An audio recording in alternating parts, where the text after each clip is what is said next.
नमोऽस्ते वासुदेवाय शुक्लाम्बरधरं विष्णुं शशिवर्णं चतुर्भुजं प्रसन्नवदनं ध्यायेत् सर्वविघ्नोपशान्तये गुरवे सर्वलोकानां विषजे भवरोगिणां निधये सर्वविद्यानां दक्षिणामूर्तये नमः जन्माद्यस्य यदोन्वयातितरदच्चार्तेष्वभिघ्नस्वराट् तेने ब्रह्मकृदाय आदिकवये मुह्यं धियत्सूरयः तेजो वारिमृदां यदा विनिमयो यत्र सर्गो मृषा दाम्ना स्वेन सदा निरस्तकुहकं सत्यं परं धीमहि धर्मप्रोञ्चितकैतवोऽत्र परमो निर्मत्सराणां सदा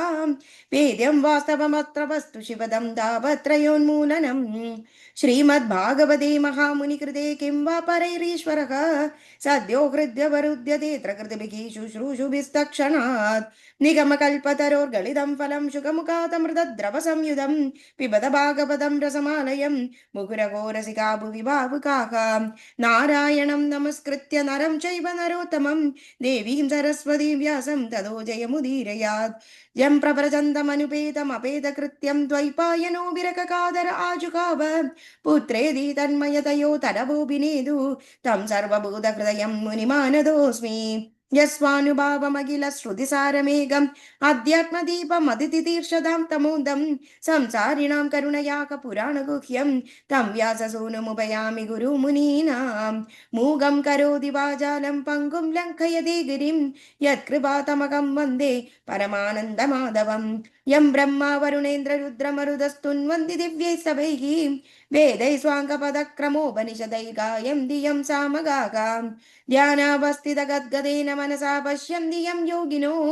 यस्यान्दं न विदुःसुर असुरगणा देवाय तस्मै नमः कोमलं कूजयन् वेणुं श्यामलोऽयं कुमारकः वेदवेद्यं परं ब्रह्म पुरभासदां पुरदो मम भूतेर्महर्भिर्य इमा पुरो विभुः निर्माय चेदे यदमूषु पूरुषक भुङ्क्ते गुणान् षोडश षोडशात्मकः सोऽलं गृहीष्ट भगवान् वजांसि मे सच्चिदानन्दरूपाय विश्वोत्पत्त्यादिहेतवे तापत्रय विनाशाय श्रीकृष्णाय वयं नुमः श्रीहरे नमः श्रीहरे नमः गोपिका जीवनस्मरणं गोविन्द गोविन्द अध चतुर्विंशतितमोऽध्यायः मैत्रेय उवाच विजिताश्वोधिराजासीत् पृथुपुत्र पृथुश्रवाकां यवियेभ्यो ददात् काष्ठा भातृभ्यो भ्रातृवत्सलः हर्यक्षायादिशत् प्राचीं धूम्रकेशाय दक्षिणां प्रतीचीं मृगसंज्ञाय तुर्यान्द्रवीणस्य विभुः अन्तर्धानगतिं श्रोशक्रात् लब्ध्वा दर्दानसंजितः अपत्यत्रयमाधत्त शिखण्डिन्यां सुसम्मदं पावगपवनमानश्च शुचिरित्यज्ञय पुरा वसिष्ठशापादुत्पन्नाः पुनर्योगगतिं गताः अन्तर्धानो नभस्वत्यां हविर्दानमवन्ति विन्ददः य इन्द्रियम् अश्वहर्तारं विद्वानपि न जह्निवान् राज्ञां वृत्तिं करादान दण्डशूल्कादिदारुणम् मन्यमानो दीर्घसत्र व्याजेन विससर्जः तत्राविहंसं पूरुषं परमात्मानमात्मदृक् यजं स्तल्लोकतामाप कुशलेन समाधिना अविर्धानादविर्धानि विदुरासुदष्टक्सुदान् बहिर्बर्हिर्शतं गयं शुक्लं कृष्णं सत्यं चिदव्रतं बर्हिषत्सु महाभागो हाविर्धानि प्रजापतिः क्रियाकाण्डेषु निष्णादो योगेषु च कुरुद्वः यस्येदं देवयजन् अनुमनुर्यज्ञं विदन्वदः प्राचीनाग्रैकुशैलासीत् आश्रितं वसुधातलं सामुद्रीं देवदेवोक्ताम् उभयेमेष दद्रुदिं यां वीक्ष्य चारु सर्वाङ्गीं किशोरीं सुष्ठ्वलङ्कृतां परक्रमन्दीमुद्वाहे चगमेऽग्निशुकीमिव विबुद्धासुरगन्धर्वं मुनिः सिद्धननुरोररगाः बीजिता सूर्यया दिक्षु क्वणयन्त्यैव नूपुरैः प्राचीनबर्हिषपुत्राः शतधृत्यां दशा भवान् तुल्यनामव्रता सर्वे धर्मस्नाता प्रचेतसः पित्रादिष्टा प्रजा सर्गे तपसेर्नवमावशन् दशवर्षसहस्राणि तपःसार्चं स्तवस्पतिं यदुक्तं पदिदुष्टेन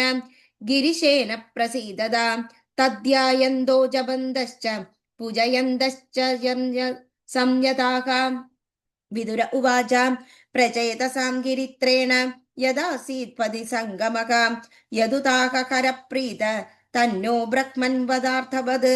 सङ्गमः खलु विप्रर्षे शिवेनेक शरीरिणां दुर्लभो मुनयो दद्युरसङ्गाद्यमभिस्फितम् आत्मा रामोऽपि यस्त्वस्य लोककल्पस्य राधसे शक्त्या युक्तो विचरति कोरया भगवान् भवः। मैत्रेय उवाच प्रचेतसपि दुर्वाक्यं शिरसादाय साधवः दिशं प्रतीचिं प्रयय्यु तप्तस्या धृतचेतसः समुद्रमुपविस्तीर्णम् अपश्यन् सुमहत्सरः महन्मन इव स्वच्छं प्रसन्नः सलिलाशयं नीलरक्तोत्पलाम्बोज कल्हारेन्द्रीवराकरं हंससारसहस्रक्राह्व कारन्दवनिकूजितम् मत्तभ्रमरसौ सस्वर्य हृष्टरोमलताङ्कृपं पद्मकोशरचो दिक्षु विक्षिपल्पवनोत्सवं तत्र गन्धर्वमाकर्ण्य दिव्यमार्गमनोहरं विसिस्म्यूराजपुत्रास्ते मृदङ्गप्पणवाद्यनु तहेव सरसस्तस्मान् निष्क्रामन्दं सहानुगम् उपगीयमानममवरं प्रवरं विबुधानुरैः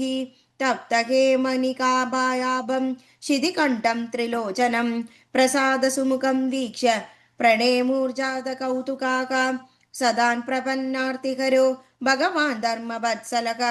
धर्मज्ञानशीलसम्पन्नान् प्रीतप्रीतानुवाचः। श्रीरुद्र उवाच यूयं वेदिशतः पुत्रा विदिदं वश्चिकीर्षितम् अनुग्रहाय भद्रं वा एवं मे दर्शनं कृतं यः परं ब्रह्म साक्षात् त्रिगुणा जीवसंज्ञितात् भगवन्तं वासुदेवं प्रपन्नः स प्रियो हि मे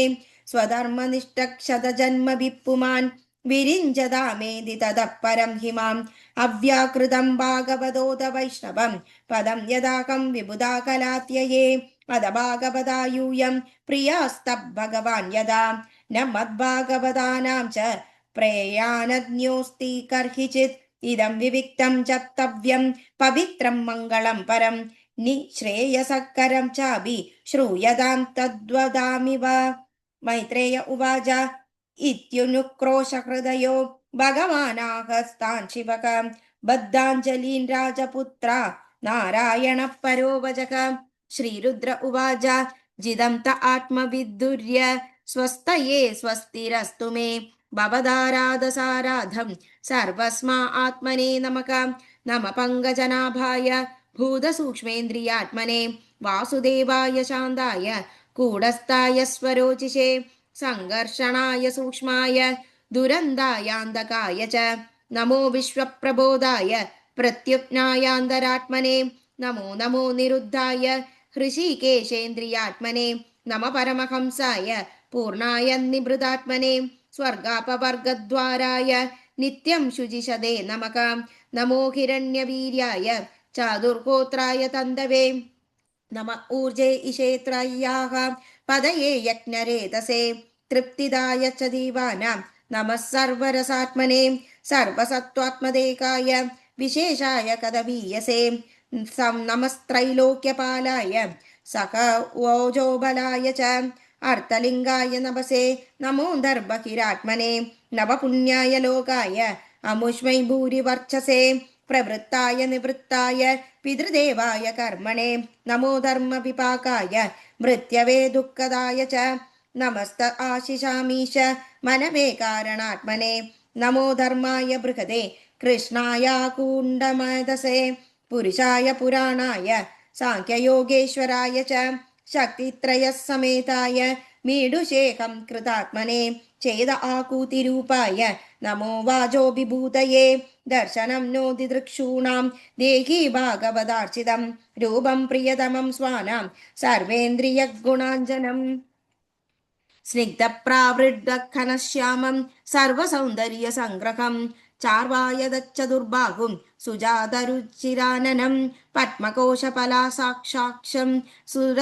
सुन्दरभ्रूसुनासिकं सुद्विजं सुखपोलास्यं समकर्णविभूषणं प्रीतिप्रकसिदापाङ्ग मलकैरूपशोभितं लसत्पङ्कजकिञ्जल्कल् दोकूलं मृष्टकुण्डलं स्फुरत्किरीटवयलला हारनूपुरमेखलं शङ्खचक्रगदापद्मम् आलामण्युत्तमन्तिमद् सिंहस्कन्दत्विषो बिभ्र सौभगग्रीवकौस्तुभं श्रियाणपायिनीयाक्षिप्त निकष्कार्मोरसोल्लसत् पूररेचकसंविघ्नन् बलीवल्गुददोलोदरं प्रतिसङ्क्रामयद्विश्वं नाभ्यावर्तकबीरया श्यामश्रोण्यदिचो जिष्णुर्दुकूलस्वर्णमेखलं समच्चार्वं क्रीजङ्खारो निम्नजानुसुदर्शनं पदाशरत्पद्मपलाशरोचिषा नगद्युभिर्नोन्दरखं विदुन्वदां प्रदर्शय स्वीयमपास्तसाध्वसं पदं गुरो मार्गगुरुस्तमोजसम् एतद्रूपमन्युद्ये यमात्मशुद्धिमभीप्सदां यद्भक्तियोगो भयदः स्वधर्ममनुतिष्ठदां भवान् भक्तिमदालभ्यो दुर्लभः सर्वदेहिनां स्वाराज्यस्याप्यभिमद एकान्तेनात्मविगतिः तं दुराराध्यमाराध्य सदामभिदुरापयाम् एकान्तभक्त्या को वञ्चेत् पादमूलं विना बहिः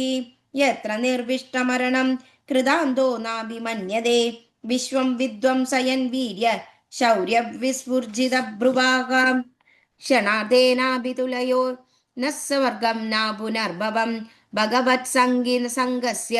मर्त्यानां किमुदाशिषः अदानग्रास्तेस्तव कीर्तितीर्थयो अन्तर्बहिस्नानविदूतताप्नमानां